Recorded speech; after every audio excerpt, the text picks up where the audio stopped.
जोहार साथियों, स्वागत है आपके अपने YouTube चैनल झारखंड वर्ल्ड में। आप सभी को पता है कि हम झारखंड के इतिहास के बारे में बात कर रहे हैं और झारखंड के विभिन्न जनजातियों के बारे में हम देख रहे हैं। उसी में हम देख रहे थे जातीय पंचायत शासन व्यवस्था। जातीय पंचायत शासन व्यवस्था का पार्ट 1 हम पहले देख चुके हैं। इस वीडियो में हम पार्ट 2 जो पार्ट 1 से आगे के बारे में हम लोग देखेंगे। तो आइए स्टार्ट करते हैं आज के इस वीडियो को। तो इसमें सबसे पहला आता है असुर जनजाति। असुर जनजाति के बारे में हम लोग देखेंगे। आइए स्टार्ट करते हैं असुर जनजाति। असुर पंचायत के प्रमुख अधिकारी महतो, बैगा, पुजार तथा गोड़ायत होते हैं। क्या होते हैं कि जितने भी असुर पंचायत के जितने भी प्रमुख अधिकारी होते हैं वह कौन कौन होते हैं? तो महतो होते हैं, बैगा, पुजार तथा गोड़ायत होते हैं। असुर पंचायत में गांव के सभी वयस्क पुरुष भाग लेते हैं। असुर के जितने भी पंचायत में जितने भी गांव के लोग रहते हैं पुरुष, वह सभी वयस्क पुरुष सदस्य ही भाग लेते हैं। इसमें नेक्स्ट पॉइंट में हम लोग देखेंगे 5 गांव के वरिष्ठ नागरिक मिलकर पंच का निर्माण करते हैं। कितने गांव को मिलकर? तो 5 गांव के वरिष्ठ नागरिक मिलकर के पंच का निर्माण करते हैं। गांव के सभी विवादों का निपटारा पंच द्वारा ही किया जाता है। गांव के जितने भी प्रकार के विवाद होते हैं उन सभी विवादों का निपटारा पंच के द्वारा ही किया जाता है। पंच द्वारा शारीरिक तथा आर्थिक दोनों प्रकार के दंड दिए जाते हैं और उन दंड को स्वीकार करना जरूरी है, तो मान्यता दिया गया है। नेक्स्ट जनजाति में हम लोग देखेंगे बिरहोर। बिरहोर जनजाति के बारे में हम लोग देखेंगे। तो इसमें पहला पॉइंट आता है बिरहोर जनजाति के लोग शिकार समूह के रूप में बटे होते हैं। क्या होता है कि बिरहोर जनजाति के जितने भी लोग रहते हैं वो शिकार समूह के रूप में बटे होते हैं, जिसे टंडा कहा जाता है। टंडा यह बहुत ही महत्वपूर्ण है। यह टंडा की बिरहोरों का सर्वोच्च संगठन है। जो टंडा होता है, टंडा बिरहोरों का सर्वोच्च संगठन होता है और इसका मुखिया इसका मुखिया नाय कहलाता है। नाय। नेक्स्ट पॉइंट पे हम लोग देखेंगे नाय का सहयोगी दिगवार या कोतवार कहलाता है। जो नाय का सहयोगी होता है वह दिगवार या कोतवार कहलाता है। अगली जनजाति है बिरजिया। बिरजिया जनजाति के बारे में हम लोग देखेंगे।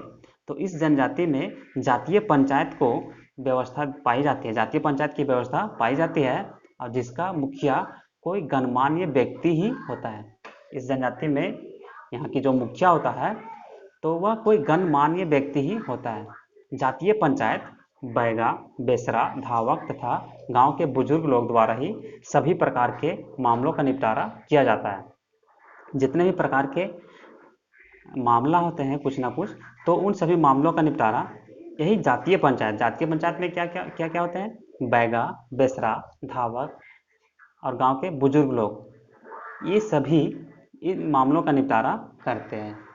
अगली जनजाति है सबर जनजाति। सबर जनजाति के बारे में हम लोग देखेंगे। तो इसमें सबर जनजाति की अपनी जातीय पंचायत होती है और जिसका प्रमुख प्रधान कहलाता है। इसका जो प्रमुख होता है वह प्रधान कहलाता है। प्रधान की सहायता गोड़ायत करता है।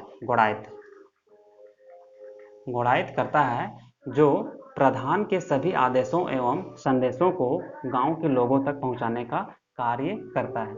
जो प्रधान होते हैं वह गोड़ायत को जो भी संदेश देते हैं उन संदेशों को गांव के लोगों तक पहुंचाने का कार्य करते हैं। अगली जनजाति है खोड़ जनजाति। खोड़ जनजाति के बारे में हम लोग देखेंगे। खोड़ जनजाति में गांव के मुखिया को गौटिया कहा जाता है। गांव के जो मुखिया रहता है उसको गौटिया कहा जाता है, जो गांव के सभी विवादों का समाधान करता है। गौटिया क्या करता है कि जितने भी प्रकार के विवाद होते हैं उन सभी विवादों का समाधान करने का कार्य करता है। वर्तमान समय में इस जनजाति में यह पद विद्यमान नहीं है, यह समाप्त हो गया धीरे धीरे।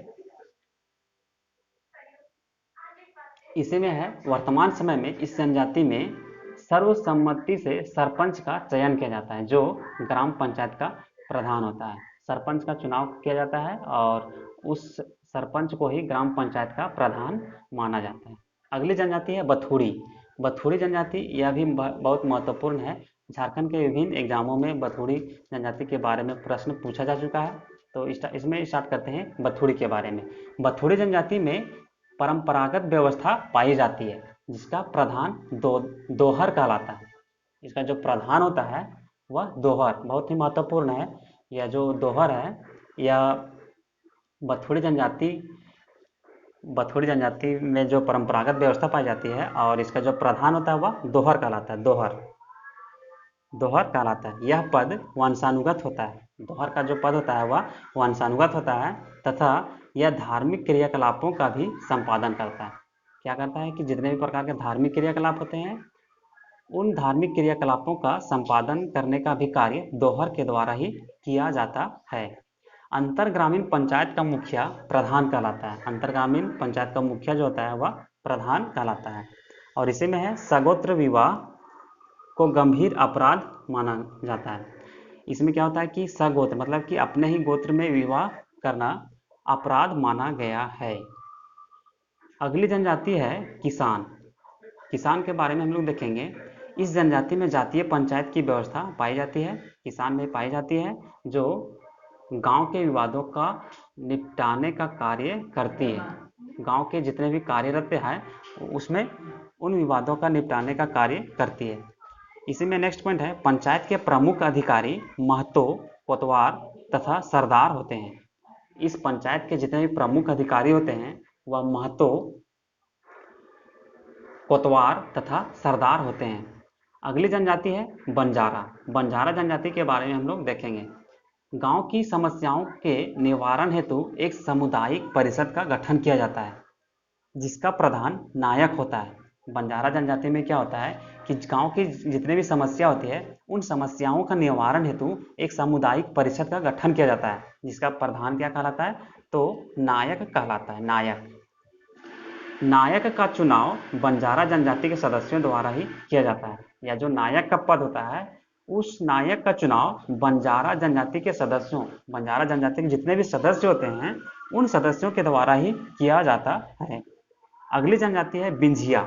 झारखंड के जनजाति में बिंझिया यह भी बहुत ही महत्वपूर्ण जनजाति है। इस जनजाति में प्रत्येक घर के प्रतिनिधि सदस्य मिलकर एक प्रतिनिधि समिति का गठन करते हैं जिसका प्रमुख करटाहा कहलाता है।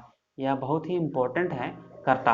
करटाहा का जो चुनाव होता है किस प्रकार से होता है कि प्रत्येक घर के प्रतिनिधि सदस्य मिल करके एक प्रतिनिधि समिति का गठन करते हैं और वही समिति के द्वारा इस करटाहा का चुनाव किया जाता है। करटाहा ही सभी प्रकार के विवादों का निराकरण करता है तथा इसका फैसला अंतिम व सभी को मान्य होता है। जिस प्रकार से मुखिया अंतिम फैसला सुनाता है उसी प्रकार से बिंझिया जनजाति में जो सबसे प्रमुख रहता है वह करटाहा होता है और करटाहा ही विभिन्न प्रकार के विवादों का निराकरण करता है और इनका फैसला अंतिम फैसला होता है। इसी में हम लोग नेक्स्ट पॉइंट में बात करेंगे। इस जनजाति में गौमांस का भक्षण वर्जित है तथा गौमांस का भक्षण करने पर समाज से बहिष्कृत करने का प्रावधान है। इसमें यह बहुत ही इंपॉर्टेंट पॉइंट है कि इस जनजाति में क्या होता है कि गौमांस का भक्षण वर्जित है। अगर कोई भी व्यक्ति गौमांस का सेवन करता है तो उसे अपने समाज से बहिष्कृत कर दिया जाता है। अगली जनजाति है गोंड। गोंड जनजाति के बारे में हम लोग देखेंगे। इसका प्रमुख बैगा होता है। जो गोंड जनजाति है उसका प्रमुख बैगा होता है। कौन होता है तो बैगा जिसे समाज की सयाना भी कहा जाता है। समाज की सयाना। इसी में नेक्स्ट पॉइंट है गांव के सभी विवादों का निपटारा जातीय पंचायत में ही किया जाता है जहां सर्वसम्मति से निर्णय लिए जाते हैं। जितने भी गांव के सभी विवाद होते हैं उन विवादों का निपटारा जातीय पंचायत में ही किया जाता है जहां पर सर्वसम्मति से इसका निर्णय लिया जाता है। पंचायत द्वारा सुनाए गए फैसले की अवहेलना करने पर व्यक्ति को समाज से बहिष्कृत कर दिया जाता है। यदि कोई भी व्यक्ति पंचायत द्वारा जो निर्णय सुनाया गया है और वह निर्णय वह नहीं मानता है तो उसे अपने समाज से बहिष्कृत कर दिया जाता है, मतलब अपने समाज से निकाल दिया जाता है। अगली जनजाति के बारे में हम लोग बात करेंगे तो वह है चेरो जनजाति। इसमें क्या होता है कि इस जनजाति में गांव, अंचल तथा जिला स्तर पर पंचायत की व्यवस्था होती है। चेरो जनजाति में क्या होता है कि गांव, अंचल और जिला स्तर पर पंचायत की व्यवस्था होती है। गांव तथा अंचल स्तर के पंचायत का प्रधान, जी हाँ, गांव और अंचल स्तर के पंचायत का प्रधान मुखिया तथा जिला स्तर के पंचायत का प्रधान सभापति कहलाता है। यह बहुत ही महत्वपूर्ण है कि गांव तथा अंचल पंचायत स्तर के पंचायत का प्रधान मुखिया कहलाता है, लेकिन जिला स्तर के पंचायत का प्रधान कौन होता है? तो सभापति होता है, सभापति कहलाता है। इसी में नेक्स्ट पॉइंट है कि पंचायत के निर्णय का उल्लंघन करने पर दोषी को जाति व समाज से बहिष्कृत करने का भी प्रावधान है। इसमें भी उसी तरह से है कि पंचायत के जो भी निर्णय लिए जाते हैं और उन निर्णयों को यदि कोई व्यक्ति नहीं मानता है तो उसे अपने समाज से बहिष्कृत कर दिया जाता है। अगली जनजाति के बारे में हम लोग देखेंगे तो वह है चीक बड़ाइक। चीक बड़ाइक झारखंड की एक महत्वपूर्ण जनजाति के रूप में है। इस जनजाति में कोई व्यवस्थित स्वशासन की प्रणाली नहीं है, इसका सुव्यवस्थित शासन प्रणाली नहीं है। कई गांव मिलकर अंतर ग्रामीण पंचायत का गठन करते हैं, जिसका प्रमुख राजा कहलाता है। क्या कहलाता है? तो राजा कहलाता है। और राजा की सहायता दीवान, पानरे आदि द्वारा की जाती है। जो राजा का जो सहायक होता है वह दीवान, पानरे और अन्य सभी होते हैं जो राजा की सहायता करते हैं। इस जनजाति की शासन व्यवस्था में सभी पद वंशानुगत होते हैं। जितने भी पद होते हैं यह वंशानुगत होते हैं। जिस प्रकार से प्राचीन समय में राजा महाराजा लोग रहते थे और उन सभी का जितने भी पद होता है वह वंशानुगत होते थे, उसी प्रकार से इस जनजाति में भी सभी पद वंशानुगत होते हैं। सभी विवादों का निपटारा अंतर ग्रामीण पंचायत द्वारा प्रथागत नियमों के आधार पर किया जाता है। जितने भी प्रकार के विवाद होते हैं और उन सभी विवादों का निपटारा अंतर ग्रामीण पंचायत के द्वारा ही किया जाता है। अगली जनजाति के बारे में हम लोग बात करेंगे तो वह है बेदिया।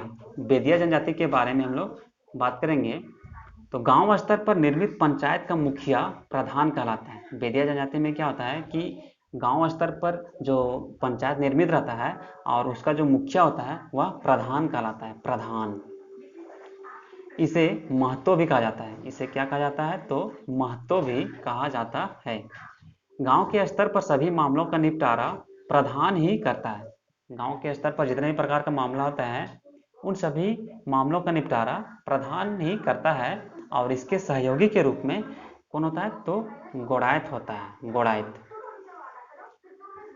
इसके साथ ही साथ हम लोग देखेंगे कि संपूर्ण समाज के स्तर पर अवस्थित पंचायत के प्रमुख को परगनैत कहा जाता है। जो होता है इसमें क्या कि संपूर्ण समाज, पूरा संपूर्ण समाज के स्तर पर जो अवस्थित पंचायत के प्रमुख, पंचायत के जो प्रमुख होता है वह परगनैत कहा जाता है उसको।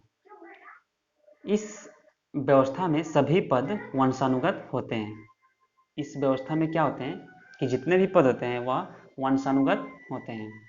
तो वीडियो को अधिक लंबा ना करने के चलते मैं इस वीडियो को यहीं पर अंत करता हूं और मैं बता देता हूं कि अगली वीडियो में जितने भी जनजातीय शासन व्यवस्था के जितने भी जनजातियों का बच गया है उन सभी जनजातियों के बारे में हम लोग देख लेंगे। और अगली वीडियो लास्ट वीडियो होगी जिसमें जातीय पंचायत शासन व्यवस्था का बारे में हम लोग देखेंगे। तो आज के यहीं पर अंत करते हैं आज की वीडियो को। आशा करता हूँ कि आप सभी को आसानी से समझ में आता होगा, और यदि नहीं आता होगा तो मैं आपसे निवेदन करता हूँ कि आप कमेंट बॉक्स में ज़रूर कमेंट करें। तब तक के लिए आप हमारे इस चैनल से जुड़े रहें, हमारे चैनल को लाइक करें, सब्सक्राइब करें और शेयर करें। तब तक के लिए आप लोग खुश रहें, मुस्कुराते रहें। तब तक के लिए बाय।